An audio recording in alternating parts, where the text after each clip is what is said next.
Hello বন্ধুরা, রাজ timeless এক্সপ্লোরের পক্ষ থেকে আপনাদেরকে সকলকে আবারও স্বাগত জানিয়ে নতুন একটি ভিডিও নিয়ে চলে আসলাম। তো বন্ধুরা, দেখতে পাচ্ছেন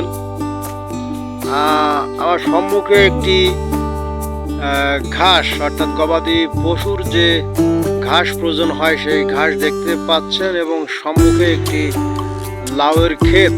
সমন্বিত চাষাবাদ বলতে আসলে যেটা বোঝায় সেটা নিয়ে মূলত আজকে আমাদের এই ছোট্ট ভিডিওটি।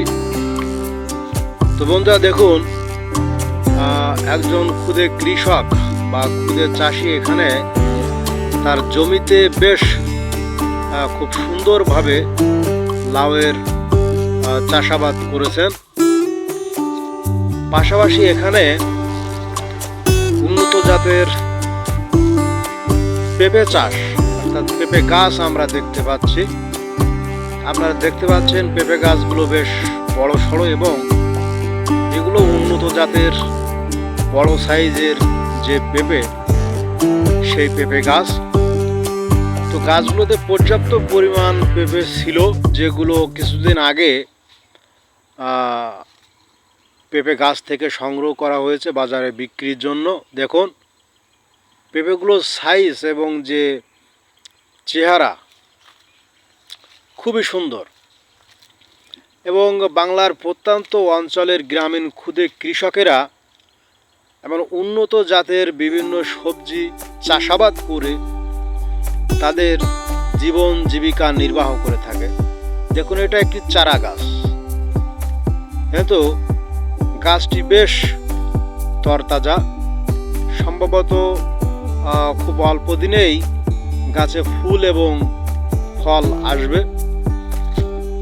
তো দেখুন, বর্তমান বাজার মূল্যের বাংলাদেশের যে অবস্থা, সেক্ষেত্রে সমন্বিত চাষাবাদ অর্থাৎ একই জমিতে বিভিন্ন ধরনের ফসল বা সবজি চাষ করে, দেখুন এখানে একটি বেগুনের বীজতলা, বেগুনের যে চারা, প্রথমত বীজতলা তৈরি করা হয়, সেখানে বীজ বপন করে চারা তৈরি করা হয়। এই চারাগুলো পরবর্তীতে উঠিয়ে বেগুন চাষের যে জমি, সেই জমি প্রস্তুত করে সেখানে এই বেগুনের চারাগুলো খুবই যত্ন সহকারে রোপণ করা হয়, এবং সেখান থেকেই সেই কৃষি জমি থেকেই বেগুন উৎপাদন করে থাকে কৃষকেরা। তো সেই বীজতলাটি আপনাদেরকে আমি একটু দেখলাম। দেখুন কি সুন্দর, চারাগুলো বেশ তরতাজা। তো এখান থেকে উঠিয়ে পরবর্তীতে অন্য জমিতে রোপণ করা হবে। তো পাশাপাশি সেই বীজতলার পাশেই দেখুন যে লাউয়ের ক্ষেত, খুবই সুন্দর একটি পরিকল্পনা এই কৃষকের। লাউয়ের ডগায় ডগায় দেখুন পর্যাপ্ত পরিমাণে ফুল এসেছে। এই ফুল থেকে একদিন প্রচুর পরিমাণে লাউ উৎপাদন করা হবে, এবং সেগুলো গৃহবাড়ির প্রয়োজন মিটিয়ে, খাদ্যের চাহিদা মিটিয়েও বাজারজাত করে দেশের বিভিন্ন জেলায় বা বিভিন্ন অঞ্চলে এগুলো পৌঁছে যাবে। তো এভাবে যদি বাংলাদেশের ক্ষুদে কৃষক যারা অল্প জমির মালিক, তারা অল্প জমিতে বিভিন্ন প্রকার ফসল বা সবজির চাষাবাদ করে অনেক দূর এগিয়ে নিয়ে যেতে পারে এই দেশটিকে, এবং পাশাপাশি খাদ্যের চাহিদা কিন্তু অবশ্যই পূরণ করা সম্ভব। তাছাড়া এই যে পেঁপে বা লাউ, কুমড়া প্রভৃতি সবজিতে যে প্রচুর পরিমাণে,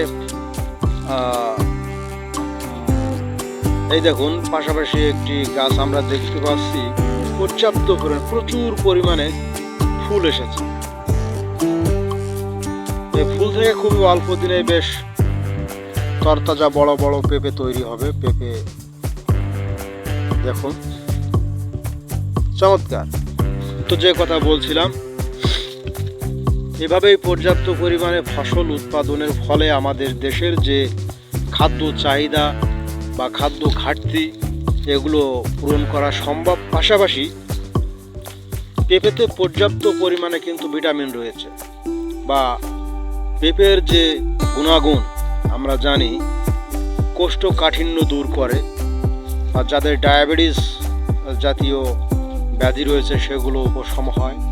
বা পাকা পেঁপে সেগুলোও কিন্তু পর্যাপ্ত পরিমাণে ভিটামিনের ঘাটতি আমাদেরকে পূরণ করতে সাহায্য করে।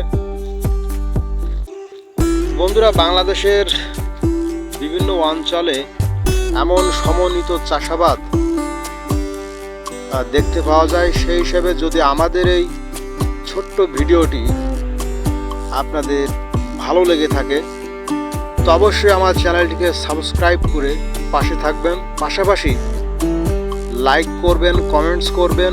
আর এই ধরনের সমন্বিত চাষাবাদ যেগুলো ক্ষুদে কৃষকদের উদ্বুদ্ধকরণে আমি তৈরি করছি, এই ধরনের ভিডিওগুলো শেয়ার করে অন্য বন্ধুদেরকে দেখার সুযোগ করে দেবেন।